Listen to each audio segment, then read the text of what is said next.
Das Radical. Okay, in my last video I talked about an article written by or actually an interview with a local vegan activist who drew comparisons between rape culture and the consumption of meat and dairy products, and long story short, I do not agree with her. However, long story long, I guess, that article did still launch my interest in something that rekindle my interest in something that I've often thought about, and that is parallels between the civil liberties of human beings versus the rights of animals. And we're gonna discuss that, or I'm gonna discuss that, and you're gonna listen here in this video, and we're gonna try to see if there are some compatibilities between the two. And therefore, at the end, we may ask ourselves the question of whether veganism will ever conquer the world, or, you know, become the norm, or however you want to slice it.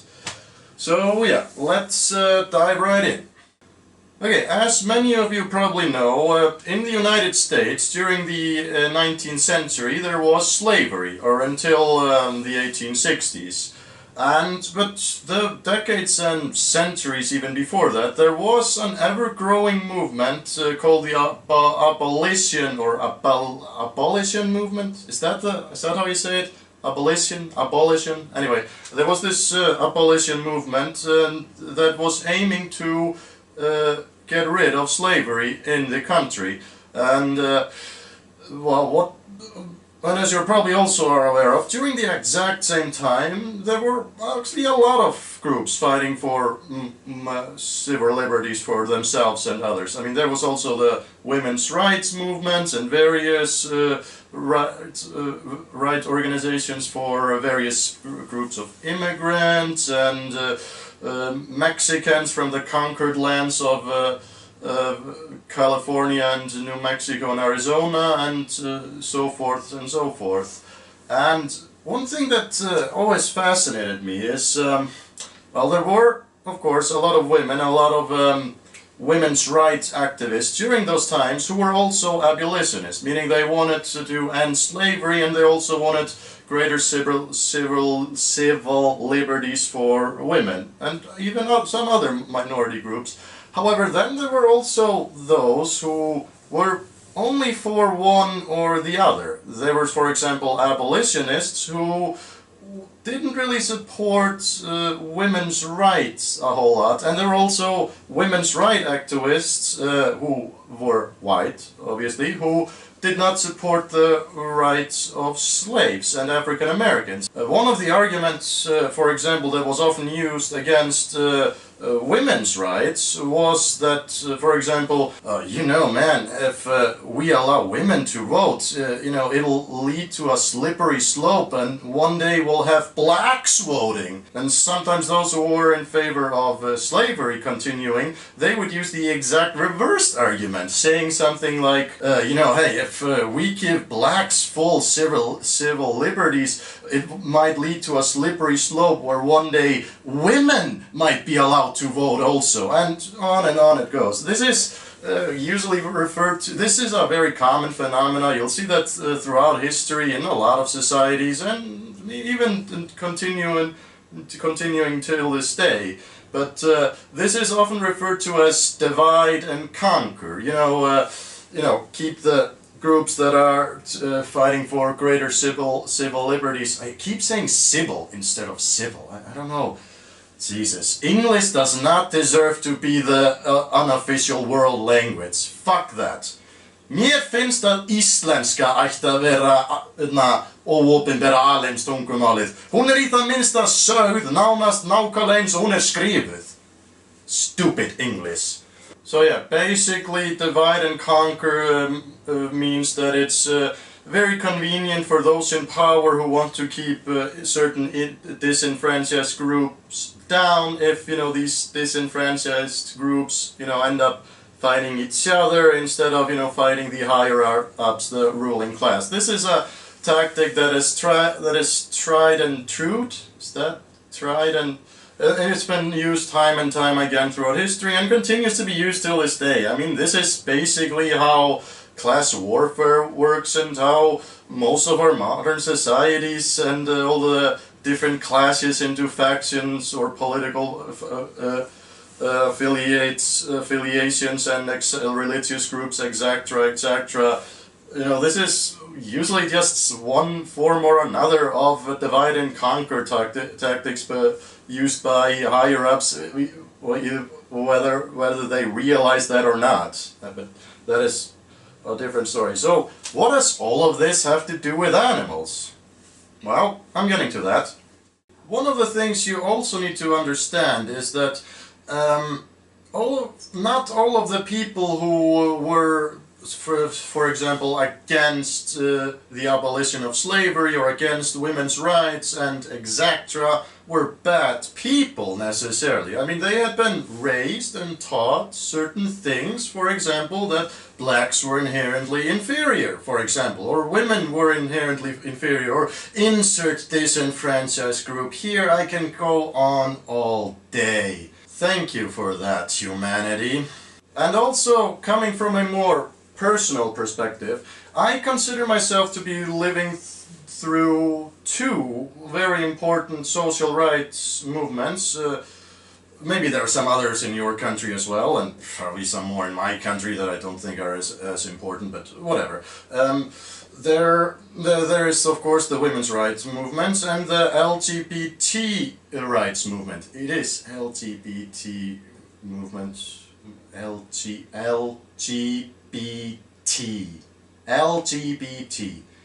Let's talk about the LGBT thing for a moment. You see, when I was growing up, when I was, I want to say 9 years old, something like that, when I first got knowledge of the concept of homosexuality, for example, it was in a very negative light. I don't remember the exact moment or time or circumstance, but I can imagine that the first time when I even heard about homosexuality was something along these lines. You're such a loser! You're such a fag! Hey, you wanna suck my dick, faggy boy? Fuck you! I hate fags! I'm not one of them! You can see where I'm going with this, right? But anyway, I eventually grew older and, you know, actually started to get to know people who were different than myself, and I started to realize that, you know, me as a kid was kind of a jerk and I didn't know any better, and I believe I've made betterments in that area. My point here is that people can grow up and believe certain things only to find out that they are completely wrong simply because they have been groomed by societal norms that aren't maybe the best societal norms. And that finally brings me to the issue of animal rights. Oh boy. I like to eat meat, I even like to hunt. And most of the people that I know like the same things. Maybe, okay, not all of them hunt, but you get what I'm doing. But you get what I'm saying. I also like dairy products, some of them at least. But also because these things aren't completely normal to me. To me it is an absolutely normal, irresputable fact that we, human beings, are rulers of the earth, and therefore all the animals are in one way or another subject to our dominion. Well, of course, I'm also a preservationist. I like to preserve and protect nature. That is, I like to protect nature and the environment in a manner of which that makes it efficient for us as the human society to harvest all of the necessary products to keep said human society up and going. Therefore, you know, I want to preserve the fishes of the ocean to a level that we can still have enough fish to catch and eat. And same goes for all wild animals, and exclude endangered species from hunting and such, you know, so that they can themselves thrive, because I believe that every living, not living creature as an individual creature, but each individual species should have the right to its living space and etc. etc. You see where I'm going with this. Now, I don't know. I don't know that much about veganism. To be honest, I don't care that much. But from what I can gather is that vegans don't really. I mean, the concept of veganism, not vegans themselves as individuals, but the concept of veganism doesn't really imply that. That individual animals should have the rights of humans or whatever, just that they should be left to their own devices, and that humanity should simply become self-efficient in a manner that does not rely on any sort of animal manipulation, farming, etc., hunting, blah blah blah blah. You fill in the rest of the like. God, this is a very general termic video. It's very hard to do actually, especially in English, for me at least. But because of all this, I wonder, will maybe my children's children or whatever one day wake up in a world where my views on the treatment of animals today, will they maybe look back and think that what we were doing today was totally barbaric? Will they maybe have evolved to some point where they don't need to kill or harvest animals or whatever for consumption and clothes and etc.? I don't know. Probably not, said Johan in 2018, not knowing what the future entailed. Also, the divide and conquer thing that I mentioned earlier in regards to civil rights movements, wrong way, well, I've never heard anybody make the argument, for example, that gays shouldn't get the same rights as other human beings because that might lead to a slippery slope where one day animals will be treated the same way as humans. Nobody has ever made that argument that I know of. Somebody probably has made that argument at some point because, you know, people are stupid.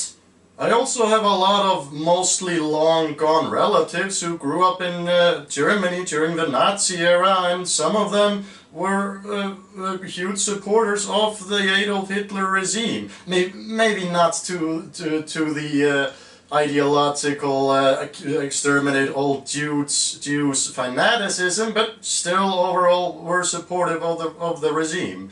So, and you know, they were, to me, being my relatives, normal people who just grew up in a fucked up era where people were being taught fucked up things as they were everyday truths.